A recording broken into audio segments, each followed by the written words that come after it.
All right, welcome to another segment of Wet Your Palate. You're going to not want to miss this episode. We got special guest Jim Louderback and our social media director, Sabina.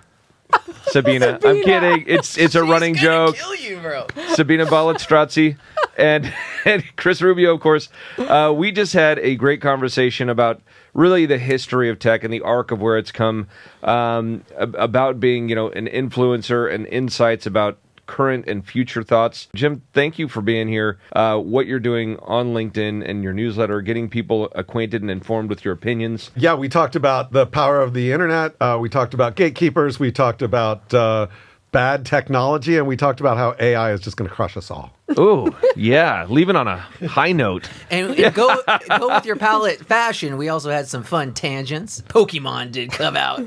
Yeah, so if you want to know the future of humanity as we know it, you're going to want to listen to this podcast.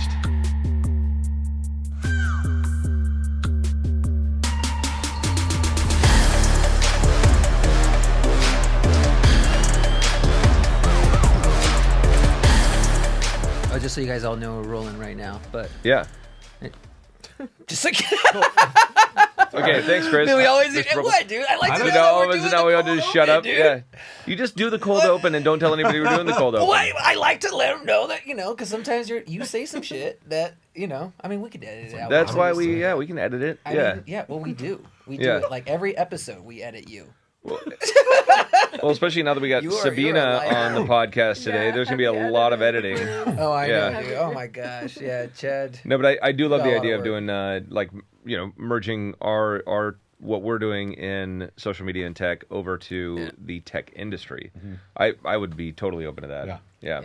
I really like, though, too, how he's been opening the door to the community here and trying to invite people into what he's doing and just showing people, like, you can do it, too. I mean, we've already had, other wineries of the community come in. They want to know, what are you doing with your social, like, what you're working through? And we have an open door policy, which I think is really great, that we're kind of like, there's no hidden secrets here. It's really just kind of, it goes back to just probably go with your palate, right? It's for everybody. And we love this idea of that. The funny thing about this and what we've been able to do is that people generally think like, oh, this is an ego play, right? Like this is feeding like our egos. In reality, the reason people are not getting into it is because they have too much of an ego that they don't want to be hurt. That's a great point. And that. What? No, it's true. Totally. that was deep, bro. Yeah. It's hard to put yourself out there. Oh, Really yeah. is. I mean, It really is. But Yeah. you know what my trick is that I tell people whenever they're worried? Say, who are your favorite YouTubers? Okay? YouTube allows you to sort the videos by time, and you can find the first video they posted. Now, some people take away they just delete their first videos. Yeah. But I'm like, go to look at your favorite creator, look at their first video, and then look at what they're doing now. And you know what? Their first videos are not always, they're like terrible. Yeah, in Right? comparison, We can agree. Yeah, we've done the same. You go back to our early stuff, and it's just like, wow, you guys are garbage. Yeah, we're like, don't look there. It's okay. Yeah. Yeah. Same thing with podcasting, too. Yeah, I mean, there's- listen to your first it was- podcast. yeah. Right? It's like They the say- mic sucked. Get the audio right. They were It's in their like closet. stumbling. Yeah. Like, there's like, It was they're in echoey. quandary. It was Yeah. like yeah. Well, we were talking. Cringy until it works, and Yeah, then it's right. no longer cringy. Or the Still see cringy is art. part of what works. Exactly. Yeah. Yeah. Well, we were just talking about Two Bears, One Cave, right? And now they've got a whole luxury setup. But their first couple years, it was like a fold-up table. Yeah. And they're sitting there, and Bert's drinking a gallon of Kool-Aid. They're just talking shit to each other the whole time. They got like some handwritten sign about Two Bears, One Cave. You're like okay, and they were funny as hell. Right. Yeah. I actually think the early stuff they were even funnier, but I agree. you can only go so far, and then you're telling the same stories over and over again. And our journey in podcasting was really like we went through a lot of the wine stuff from grape growing, winemaking, production, sales, marketing, and then we were like, man, we've already told all these stories. We got to start bringing guests in, and so for the last year we've been guest oriented. And love hearing the stories, the entrepreneurial stories, the kind of, the life and times of people and how they became to what they are. Because there are parallels everywhere with our industry, But I think no matter what, people want that inspirational story. On that note, so welcome to Go With Your Palate. So Thank you. So you like that transition? Yeah, So that was today, great. welcome to Go With Your Palate. Today we got a special guest, Jim Louderback, and he's going to tell us his story, his journey through tech.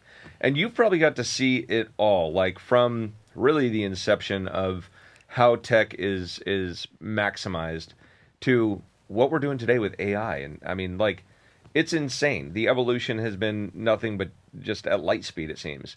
So can't wait to hear the story. We've also got Sabina Balestrazzi.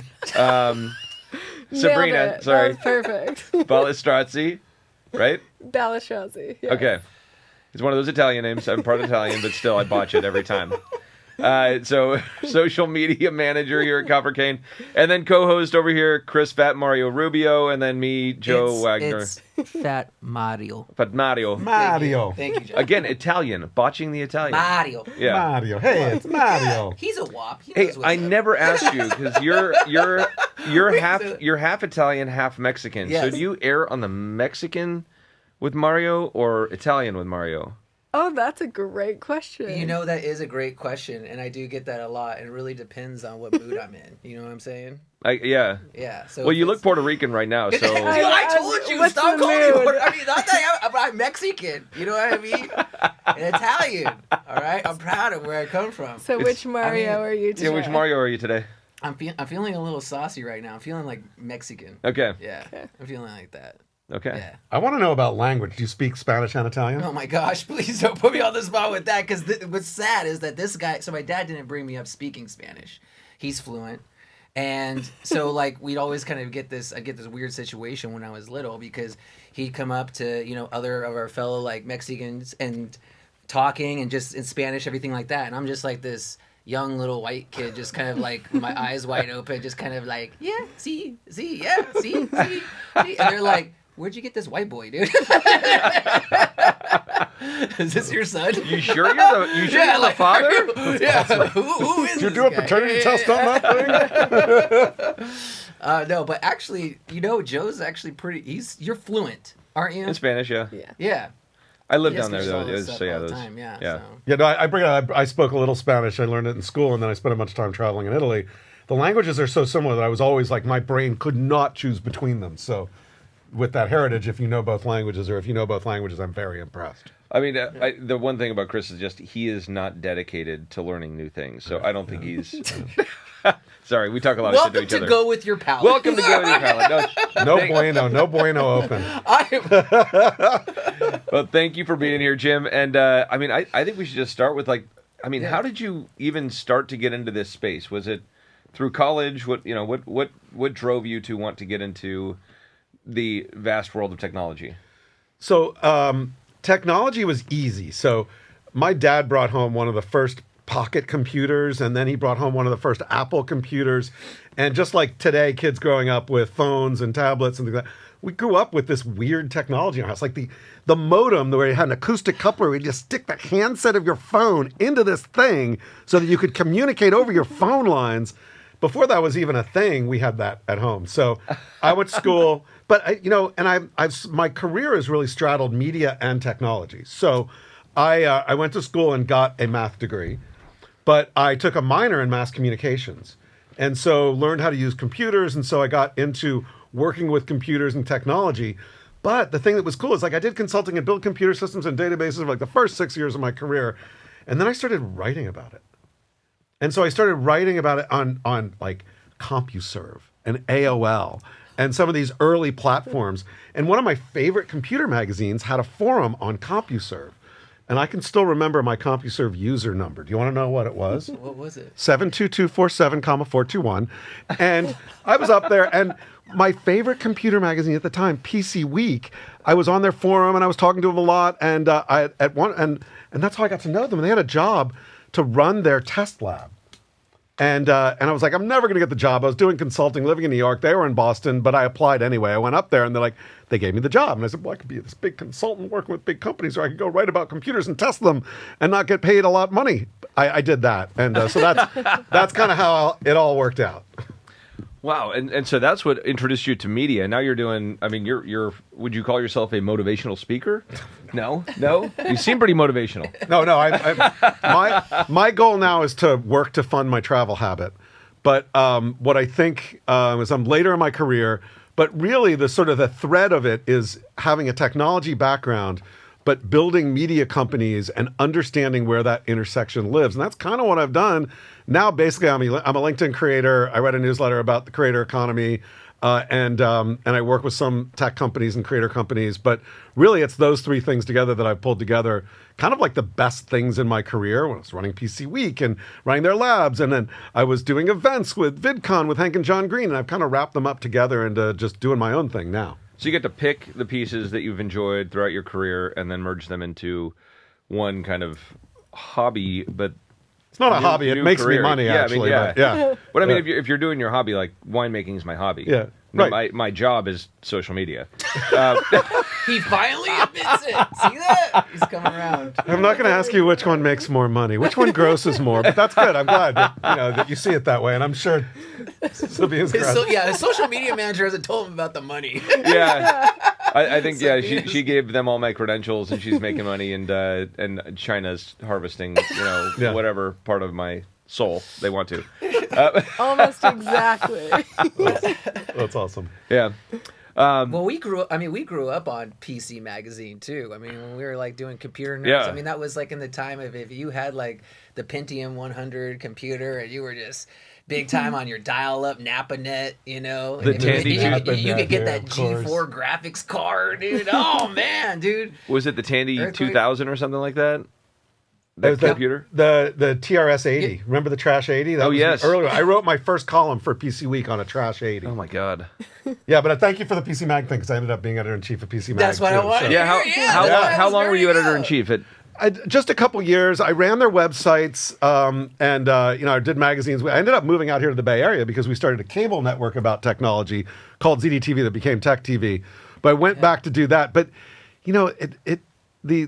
it was obvious at that point that magazines, particularly computer magazines, didn't have much of a future because the internet was disrupting it. I was going to ask, at what point did you recognize that the magazine world was going to be consumed by computers? And at what point did they get out of print? Well, at some point, there are still some computer magazines out there that are in print, but I can't remember which ones. But this was Says it all. So in 2007, in 1997. Sorry, in 1997, I was at PC Week. We started ZDTV, moved out here, and I remember I just left PC Week, and it's 98, and PC Week had the biggest edition ever, for Comdex, if you remember that event. But I saw the internet coming. I mean, the internet had been coming for about 5 years. Now we had the .com boom and the crash, but I could see on the .com boom more and more people looking at the internet and looking at blogs and looking at going direct to journalists. And I saw it happen back then. Now, stupid me, I went back to Ziff Davis and ran all their websites. And when they were like, "Do you want to be editor-in-chief of PC Magazine?" I was like, "Sure, I see that it's going to die, but it'd be a great thing to do." And so I lasted for a couple years, and then it was clearly on its way out. Yeah. And they'd sold the magazine company to private equity, and private equity wanted to squeeze all the cash out of it like they do. And so, as my boss at the time said, and we were early on at magazines when it was still a big thing, he was like, "Look, bad financial structure can kill a good business anytime." And we were a good business, but we had terrible financial structure, and it slaughtered the business. That's too bad. I mean, and we're all facing it right now, right? The continuation of technology taking over jobs that people are doing. Now, the hope is that people can elevate up to either a managerial role or managing that tech or finding another position that brings value. But I mean, AI is everywhere we look today, and you have a little tool that I was really amazed with. Not that we're putting a plug in for the bee, but I We're love. all getting one. So this is like to me this is like a performance enhancing pill. Yeah. Okay, so like this is steroids for your brain because it's amazing. If you want to talk a little bit about this and how it has helped you, even though you're kind of in the beta stage, right? I mean, you're just kind of testing it out. I think that they're still evolving. Yeah, so this is the B, B-E-E, like bzz, bzz, bzz, B.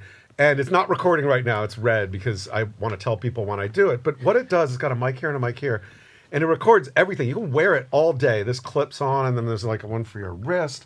And it just records everything. It puts it on your phone. It uses AI. And then it pulls out the things that it heard and makes a to-do list for you.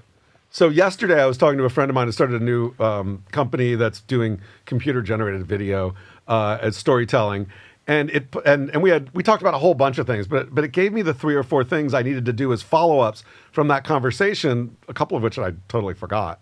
So it's really interesting. It's also really scary because you don't know. Everyone's going to be recording everything. And so people are going to use these. You won't know you're being recorded. But there are, I think with every technology, there's the good side and the bad side. And there's a great side to this. There's also going to be things we need to work out societally. Oh, and this company B, it's not a prototype, but it's very early. They just got bought by Amazon. So it's going somewhere. That's going somewhere. Yeah. So, I mean, this is my question for, everybody that is not of like a, 15 or under age, right? This is all new technology. And it's kind of scary for us because we've all got mouths and we all say shit that we maybe regret or shouldn't say or just say jokingly. And then, if somebody's listening and they read it wrong, like it sounds really bad, right? And, it's like you took it out of context, like whatever. So do you feel like there's a risk there for our society, or do you think that this is going to kind of blow up just freedom of speech and understanding that, we're not all perfect beings and we accept people for, whatever sort of like little flaws come out? I think we're still going to need to work through that. I mean, think about even when we were young, we weren't being recorded all the time. Nobody could take a video of us doing something or a photo of us doing something. And now kids growing up, they have to be aware of that. Yeah. And you look at even TikTokers, right? They end up, they may have said something when they were putting a video on TikTok when they were 14 or put a comment up somewhere that can come back and bite them. So there is that sort of understanding that you're going to be recorded and that you need to be careful, but we're human and we're not. Now the other side of it is that AI technology is so good right now that we can create a fake version of you and have you say anything we want, and you can always just say, that's not me, that was just a video fake. But it's true, like your digital footprint is so real nowadays. I mean, people are facing it all the time on TikTok. They go back years in the past and say, oh, look at this one comment you left. And they'll deep dive and find it just ruin your career. Ruin the person. They'll cancel you, totally. Totally canceled, yeah. I do feel like cancel culture is getting shut down to a degree, right? I think people are understanding the guardrails. Yep. Like what's too far, but then it's like, okay, there's a point at which. Yeah. What's that girl's name? Sydney Sweeney? Yeah, Sydney Sweeney. Like a couple years ago, she probably would have gotten canceled. Completely canceled. Unbeknownst to her, because it wasn't. She was just in the ad. She just was in the ad, exactly. But she would have been canceled as an actress. And now you can kind of see the tide shift where you're like, oh, she actually just maximized the value beyond what she probably thought it could have been, all because of somebody being overly sensitive to something that was not even intended. Well, and my question is why isn't it American Eagle that gets canceled, right? That's it's American Eagle, right? I mean, why aren't they the ones? So I think they also are, but she was a part of it. But I think it's this wave, and people were so offended, and nowadays, like, that wave is coming down a little bit. Cancel culture, I think, is sort of easing up a bit. Well, I don't think they meant for that to be a racist ad. No, they not could have at had like all. Naomi Campbell in like 1999, I don't think so and it would have been either. like, she's got good genes, obviously. Like, so it wouldn't have been like, oh, we hate white people. Well, you stack that up against the Beyonce Levi ads, and it's like, okay, I kind of a good point. There's not that much difference between them. I mean, and so but I don't understand where those cultural things come from either. Yeah, you can find somebody to be offended at everything. Yeah. I think is what it is, and so that's where we were talking earlier. You just got to let those things slide off your back and just don't worry about them, because otherwise you're going to get caught up in the turmoil, and then it goes negative. If you just say that doesn't matter, like whatever, People are starting to see through it a bit now. Yeah. Well, I think also if we go back to like a conversation about creators and this fear, I mean, the fear of also just saying the wrong thing and it could be taken the wrong way or out of context, and and being so careful, which prevents, I think, an artist from really being free and kind of like will actually stunt your creativity, right? If you're just always so watchful. But I think branding is a big part of it when it comes to what you're creating, because I think that it is good. You didn't mention, I think it is kind of coming around, this cancel culture, but in its high time, it was the branding, right? One person could say something and they get canceled. But then another person in a whole different world can say the same thing, but it's part of their branding that they're edgy or they say whatever they feel and they don't give a shit. Pass. Comedians they have is a big free one, pass. right? Like Shane Gillis, I think, was a big part of this turnaround in comedy when he came out and he started saying shit that like you were like, you can't say that word. That was canceled. He's just like, I just did, and I'm going to do it again. People tried so hard to cancel it. Like you keep saying it, and you've kind of seen this. So comedian's a big part of it. I think hip hop's a big part of it. If we're like looking at like rap, I mean, if it's like Eminem says it compared to, Sweeney or someone else, you know, in the spotlight of what they're doing, what their brand is. Yeah. One of them, you'll hear him say something edgy, and you're gonna be like, well, yeah, it's Eminem. Well, I think that stuff like this, like social media, but now the evolution of now being able to have something where it's recording you and giving you advice, and it may give you advice at the end of the day too. I'm not sure, of saying like, you shouldn't phrase it like that. No, but that's a good idea, right? So, product idea. Yeah, you're getting a recap of your day. Like, you forgot to do these 5 things, and you should definitely not say these things in the future. So I think take that word out of your diction. Yeah. So I got a feeling that you're going to see this kind of convergence of AI coaching, if you want to call it that, to a degree, with the ability for it to kind of track what you're doing and give you advice on whatever the norms of society are. I hate to say that because I think everybody should be an individual rather than try to make everybody a robot. But also the verging of that into cancel culture, where I think they will balance each other out at some point. I just came up with a product idea. Let's hear it. Okay, so you get one of these, right? Listens to everything. When it knows you're about to say that word, it generates white noise and all sorts of electromagnetic interference and bright white light, so anybody recording can't hear you. It's like an automatic, editing machine in real time. It's the bleep button automatically. It's an automatic bleep button. Yeah. All right, and I have an upgrade to that device. Okay, so then the AI comes in. It has your voice, so it will actually throw out a different word that's more pleasing to the person that you're talking to fill in that word that you shouldn't be using. Perfect. Could you imagine walking down like the street, a little speaker, the street of Manhattan, and like if everybody had that, like the auto bleep, yeah, it'd be just like beep beep beep beep beep beep beep. This could happen. This is great. I like or this it collaboration. zaps you to train you like a dog, so you never say those words. Oh God, again. yeah. It shocks you, exactly. Yeah, exactly. And then when you say the right word, you get some sort of weird euphoric treat in your brain. Throws an M&M in your mouth. I don't know. I wouldn't be surprised though. We're laughing now, but I mean, who knows? I mean, this Yeah. I would patent that first. Someone's of all, or listening, yeah. make It's a sure product that, idea. Dude, if you think 5 years ago, would we even think that we would have a product like this? That's correlating your stuff to your device in your pocket, and then giving you recommendations at the end of the day. Like that's an insane thought 5 years ago, and it's now a reality. Yeah, I wanted to get Jim's Yeah. insight on that too, because Yeah. you were the host of Fresh Gear. Yep. Yeah, so I mean, at that time, right? You were talking about like the new cool, fancy things that we could be looking at, and now, did you ever have an idea where it would go to now when you're talking about the bee or? Yeah, there was always that thought that computers would be able to record, and at some point they could record everything. But I don't think it. I think we were like, oh yeah, that's great, you can do that, and then you can replay it back or something.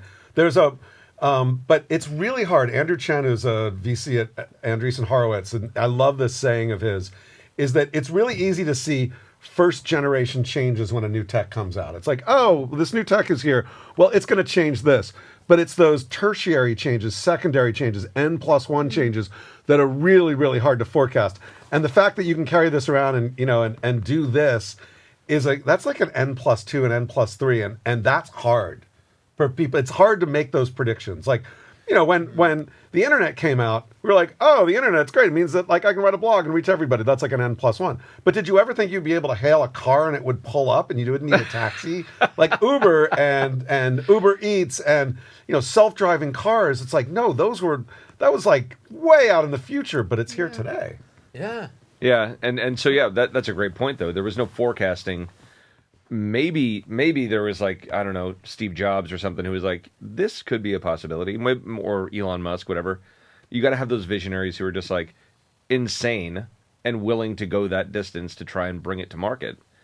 And what you thought was undoable is now daily life. Yeah, well, and I would encourage people to read science fiction. And so if you read some of the early William Gibson, the cyberpunk stuff that he wrote, Okay. and some of the other authors, what they talked about, a lot of it is coming true. Some of it, yes, some of it, no. It's also instructive to go take a look at some of the like the big thinkers of 25 years ago. Like there's this book, What Will Be, from, what is his name? It was an MIT researcher. And, he talked a lot about things that could have happened. Some of it did, some of it didn't. Bill Gates used to talk about information at your fingertips, right? And that the computer was going to do that. I don't think he envisioned that we would have ChatGPT being able to come up with answers to whatever we put in. But that idea of information at your fingertips everywhere was an early thing that he talked about a lot. Yeah. Do you ever think how it's starting to get a little bit scary, how everyone has this powerful tool at their fingertips, considering like OpenAI and ChatGPT, that sort of thing? I think, I'm an optimist. Okay. So Okay. I think all technologies are scary when they come out. When the automobile came out, if you were raising horses or doing that was scary. People were like, wait, get that thing off my streets. But what technology is now allowing everybody to gain more superpowers. And we've been adding superpowers from a technology perspective ever since electricity and ever since the printing press. So there's a through line through all of that. I mean, look, the early monks who were doing illustrated manuscripts were very, very freaked out by the printing press, right? Mm-hmm. You could do 50 Bibles in a year. Wow. And so, or a month or whatever it was. And so, yeah, I get scared by it, but then I'm amazed by the possibilities. The fact that if something's wrong with you, you don't need to be like hemming and hawing, like, I'm not going to the doctor because I hate doctors, and then like 3 months or 3 years later, you're dead. You can put those symptoms in and it can tell you, like, okay, it can freak you out, but it can also say, oh yeah, maybe that's a problem. Maybe you should go see a doctor. So the idea that we are going to accelerate a lot of that and give people access to more ways that they can live better, healthier lives is the flip side. So you have to look at both of them. Mm-hmm. Yeah. I didn't really answer your question. If I look too far at the dark side, I get freaked out, but I tend to like to look at there's a lot of benefits here too. I'm with you. Yeah. I said the same thing when the internet came out, and I didn't know we'd have Facebook and Instagram, tracking everybody and doing all the horrible things that they do, and this focus on how are we going to make people like out of control and like active emotions and focusing on outrage. But you know what? The internet still does good things for us too. Yeah. Yeah. I agree. What is, so you're up to speed on like all the tech that's out, that's coming up. What are you most excited about for, the future? I know there's experimentation going on with the Neuralink or something like that, or if somebody comes out with, some sort of ability to keep your life moving ahead in a different body. Like, I mean, I think that's going to happen in our lifetime. I hope so. As somebody who's like getting up in years, I'm like ready for like take me into the next body, take me to the next world, keep me alive. But I think... Yeah, my knees hurt. Yeah. We can rebuild you. We can make you better than you are. The $6 million Joe. But no, all of that excites me. But I'm also excited about just self-driving cars. Like, okay, think whatever you want about Tesla. I got the self-driving package, and it works really well now. It's not... It doesn't... When I first got my car 4 years ago, it tried to kill me at least once a day. Now it really only tries to kill me about once a month. And that is an advancement. That's progress. I trust but verify my self-driving technology. But like I'm driving up here. I drove up here from Pacifica, California, about 90 miles away from where we are right now. And it basically self-drove most of the way. I paid attention to it. But to me, that idea that, cars can be electric, and if they self-drive, and I can just, and maybe we don't all have to have a car. Maybe we can cut down on the way we're destroying the planet with all this, with oil and car technology. It's like, there's a lot of good benefits coming from it. And like, I love science fiction, and I love like the idea of like, we can all go to the moon someday. I still love that idea. I want to go to space and hang out at like the Pan Am Hotel in space for a week. Yeah, it'd be a blast. The wonder how Jetsons, many- are you kidding? We all grew up on that. Yeah, how many Bonvoy points would that be, do you think? Yeah.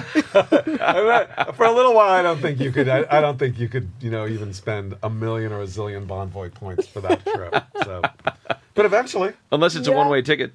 You know, or like Airbnb and Mare Christmas or whatever those places on the moon are, right? Yeah. You know? So I might have there might be some questions coming from the control room. But what's thoughts on Bitcoin? Do we have any thoughts on that? I am an idiot. When Bitcoin was first coming out, I was like, what is it? Like I do with any technology. I'm like, okay, I'm just going to get it and try it so I understand it. So I had some friends who were early on in this space, and you know, and he introduced me to the guy who was like the founder of Coinbase or something, and he showed me how to buy some Bitcoin. I was like, I'm going to buy $25 worth of Bitcoin just because I want to understand it, which I did. And it's been sitting in my account for the last 15 years or so, and it's worth like $2,000. I should have bought more. Because if I'd bought more then, I wouldn't, you know, we'd be on my yacht talking about this. So I mean, wouldn't that be just great to just, you know, if you had $500 laying around, you're just like, you know, I'm going to throw it into there. put $25 in. I know. I've made way worse investments. I afforded it. Yeah, I have like those Way same worse. feelings when I put a bet on a parlay at UFC, you know, and it hits. Yeah, dude. I'm like, I keep- should have done my life savings on that. You keep losing. Hey, I win sometimes. Okay. So, look, one of the interesting things, and it's not necessarily about Bitcoin, but it's the opportunity for wealth creation has been there's been more opportunity for people who could make the right decisions because of technology over the last 15 or 20 years than I think we've seen before. So you could have put money in Bitcoin. Nvidia was in the crapper, you know, like after the G4 and some of those things. But and now it's like the most profitable company in the world, or that's got the highest market cap. So we had the opportunity if we did the right things. And I worked, my first boss in media ended up starting a seed investing company, and I helped him out for a couple of years. And I was like, it's hard to pick good bets on technology. It's hard to do things. But there were one or two that I ended up saying we should invest in this that, you know, they kind of turned out.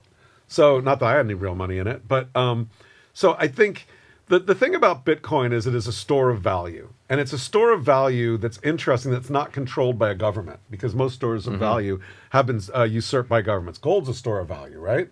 And there are good things you can do with it. It's like any technology, good things you can do with it, and NFTs. And so let's just make sure we do and find the right things. And when the things that aren't right, we hopefully understand it more before we dump money into it so we don't lose on it. Well, I mean, we've seen that a lot, even with the creators that have like their moments of fame, you know, like Hawk Tuah. Oh, God. Oh my God, she Dude, like killed can we ta- herself with her coin. Oh, I mean, Yeah. Did she do...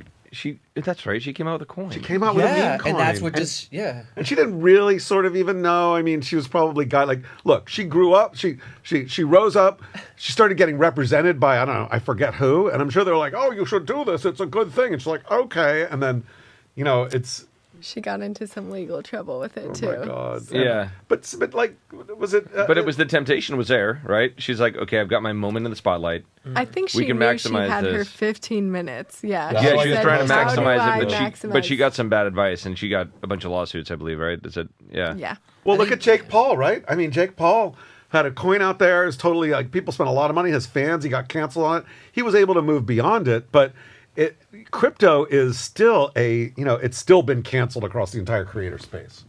As crazy as Jake Paul Yeah. is, he knows what he's doing marketing wise. Both the Paul brothers, I think they really know marketing. Scary, but yes. Yeah, Yeah. very scary. Scary, very but scary. yes. I met their yes. mom and chatted with her at VidCon once, and she's a fascinating lady as well. So, Oh, interesting. yeah, this one Jake was there when we were doing stuff with Tana Mongo, and they announced that they were getting married on stage at VidCon, and I brought Tana back after TanaCon because I'm like, just, like let it go. Long story, which we don't have time to get into. But I was hanging out backstage with them, and then the mom was there, and I was chatting with her for a while, and I was like, they are the thing that impresses me most about Jake, but also Tana, is how much they love their audience. So I watched Tana Mongo do a meet and greet, and I was basically policing it that year. And She's her great. fans loved her. She loved her fans. And you could tell from talking with her, because I did talk to her a little bit, that, you know, growing up, her parents just abandoned her pretty much. And so in many ways, she was searching for the love and the acceptance that she didn't get when she was a child.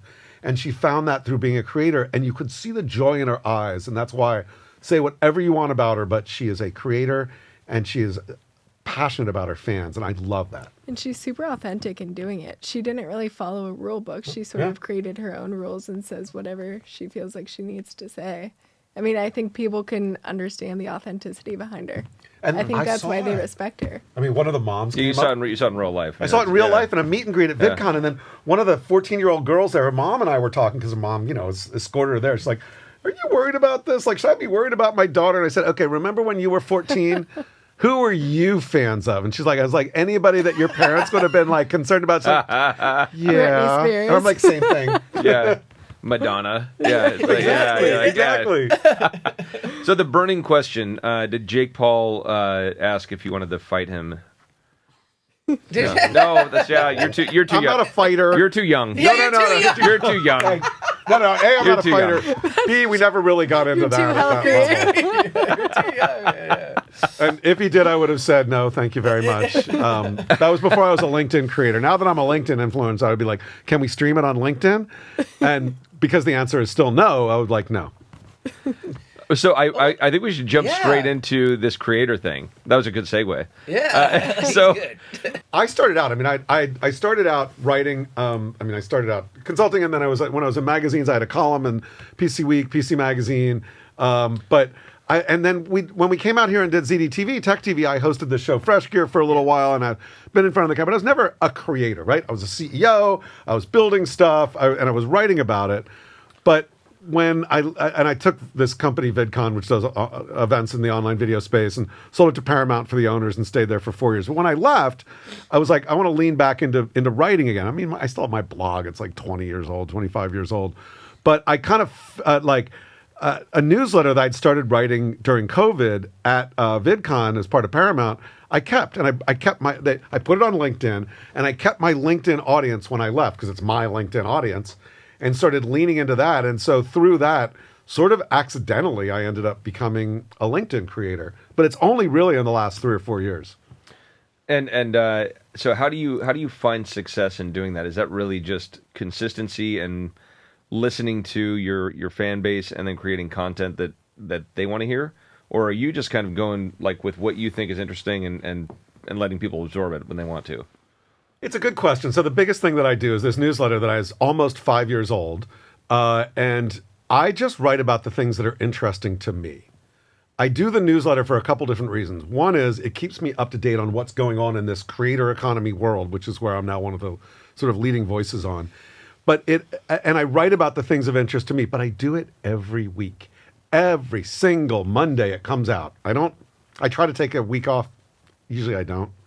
I'll pre-produce some stuff, but I do it for me, but I also do it not to make money, but because I knew that when I came out, I really didn't want to get another big corporate job. I mean, I lasted corporations 4 or 5 years and I have to go. And I was like, I don't even want to start anything again, but I want to keep my brand out there. And I saw that this would be a way to keep people and keep this brand of me going as an expert in the creator economy. And it's actually gotten better and better. And it's done it way better than I thought. And I've had sponsors and brought them in and made some money where it made sense. But it's really about keeping my brand front and center in the creator economy. And I do it because I like to write, but I need to keep on top of what's there. And yeah, there are those little dopamine hits when I put it out every week and then people are commenting and I'm commenting back and I'm like, people like me. They actually like me. Or at least they want to like argue with me. So yeah, do you get any negative comments on there? Sometimes, yeah. I mean, more and more, it's just I put stuff out and people disagree. But you know, and I don't mind negative comments. I'll talk to anybody. I'll be like, and typically it's like, oh, that's a good idea. Like I did this one. I do these cover images in AI that I put out. They're thumbnails for my newsletter. And I put this one out. And I thought it was really clever and cute. And someone said it kind of looked like sperms in an egg, and that they were offended. I'm like, I can see that, so I replaced it. I mean, that's fine. I mean, like, it's not worth like pissing people off to do that. Yeah. What's wrong with Do you ever sperms and use eggs? the negative comment of paying for a Should new be. article Should or be. something like that? No, I do like negative comments because I think I learn from them. We were talking about this before. You learn from them. Yeah. I think I try not to be controversial. I mean, I'm talking about the industry. I mean, I have been very down on TikTok, and I have written about, like, my biggest video ever, 300,000 on LinkedIn, was when I compared TikTok to Bowser. So, yeah, there were some people that didn't like that. It's an opportunity to further educate, I think.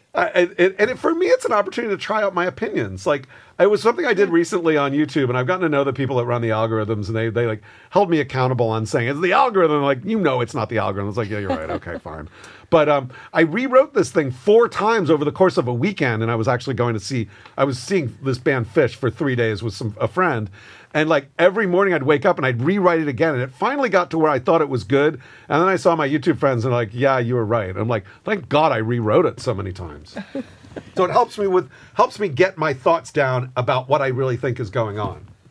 Well, I like your point about it is, kind of getting your opinion out there and getting people's opinion on it, right? And so that is our new town square. We don't have our town squares anymore. Whatever platform it is, I'd say, your Bowser of TikTok, that is probably the least town square of town squares in the social media world. And I would imagine that LinkedIn is probably the most relevant in the sense of being able to get other professionals and people with like minds to engage with your content and give you advice versus other people just kind of, jumping in for entertainment and criticizing like TikTok. Yeah, and look, I started at PC Week, which is a B2B magazine, a business magazine, and I still like B2B media, and LinkedIn is the B2B, business-to-business place for social networking. I mean, how much time do we all spend at work? 8 hours a day, 10 hours a day? We spend more time at work probably than anything else but sleeping, and often more than sleeping. And there is only one social network, really, where you can live your business life in that social network. And that is what LinkedIn is. And it's your work graph, and it's, and for me, because I talk about the business of the creator economy, it's great. Now, if I were to do something on, like I've done stuff that's sort of more about my passions, whether it's hiking or travel or food or wine or whatever, it doesn't really work that well on LinkedIn. Okay. Don't forget to drop the title of your newsletter. Oh, yeah, my title, it's Inside the Creator Economy. You can get it on LinkedIn and Beehive. Jim Louderback, just go on LinkedIn and find it. But don't forget to like, subscribe, and follow. And comment. And comment. Look at her. And You can tell who works at it. I hear this shit all the time, Jim, okay? she's really good, actually. Like, you're lucky. Like, I want you to tell, like, sit in a little, they go, oh, can I create an AI version of you? Put it on my bee. I have it in my ear, so when I'm out there doing stuff, I'm like, don't forget to say comment. See, I was just thinking that I could maybe replace Sabina with a bee. I don't think so. I'm irreplaceable, okay? There's not a million bees in the world. No, but what you need to do is take Sabina and create a digital twin of Sabina and then charge $100,000 a year for people to have the digital twin of Sabina helping them out when they're doing it, because you're just one person. Whoa. Sign me up. You're talking about making, for 2 Sabinas? I'm saying everybody should have the opportunity to have a Sabina. Wait. Let's think this through, people. Let's think this through. This sounds like the beginning of a Terminator. Look, I didn't think AI was going to end the world this fast, but Judgment Day. humanity is on the line. Or something like that. I actually just see this bee technology just going into phones too. I mean, really, that's the thing, right? That's the surprise to me, is that it's not into the phone yet. I mean, It should be an app. Okay. The phone. Now you talk about looking around corners, right? Yeah. The phone's a transitionary device. We are going to, in 10 years, people are going to look and be like, you mean you used to carry a candy bar in your pocket with a screen on it? I totally agree. It's totally going to go away. Maybe it's 10 or 15 or 20 years, but we will not have phones all the time in our lives. And I don't know what it's going to be replaced with, whether it's, Sabina in your pocket or something else. I don't know, but something. A chip. I think a chip will be right here. Or your you'll be able to glasses. see I mean, it. glasses are totally transitional too. You think it's just gonna project into your eyes, so you'll be able to see screens and tell your brain is just gonna automatically tell. I'm scared for hearing other people's thoughts, like their internal thoughts. I already hear them in my brain. So, no. The bee picks them up. Ask ChatGPT about that one. Okay, look, I think we are going to have agents, characters, whatever with us. Like, I love Pokemon a lot, right? I want Snorlax with me all the time to help me sleep and to tell me and give me advice. But I like the idea of having something that is my companion that's talking to me. I'm talking to it. We're communicating. It's helping me out. That is absolutely going to happen. So anyway, yeah. Like just you think in real time? Yeah. Oh, real time, totally. And without even having to verbally say it, just think it, and it will You'll have an internal conversation. Yep, with your you'll be able to have an internal conversation, and otherwise everyone's going to be. It's like New York City. Everyone's walking around the street talking to themselves anyway. But we'll all be talking. It's like, go left here. Okay, fine. And so, yeah, maybe it's your dog that's going to be it. I don't know. Wait, I got to ask because you mentioned Pokemon. Do you have Pokemon cards?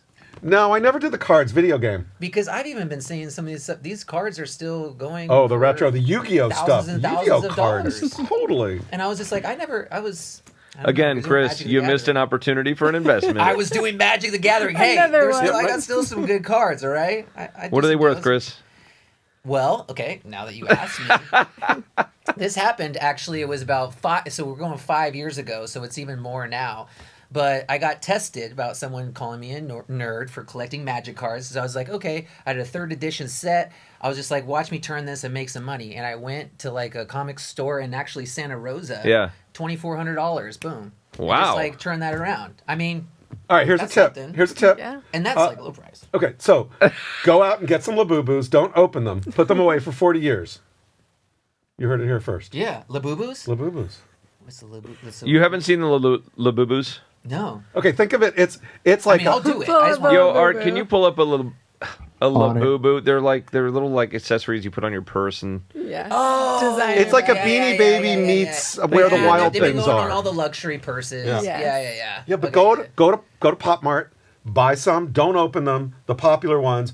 Put them in. Put them away. lock them in a Lock plastic them bin. up for 30, 40 years, and they'll be worth money. My son had a bunch of ugly dolls, and he's like 26 now. He had a bunch of ugly dolls, which we did not throw away, and now apparently they're worth money. Oh yeah. There you go, My see? God. Yeah, they are. Labubu. So, okay, so do you, just on this note, I know it's not necessarily relevant to our conversation, but is there anything that you've collected throughout your life? Is this really the end? Unbelievable. Find out next week.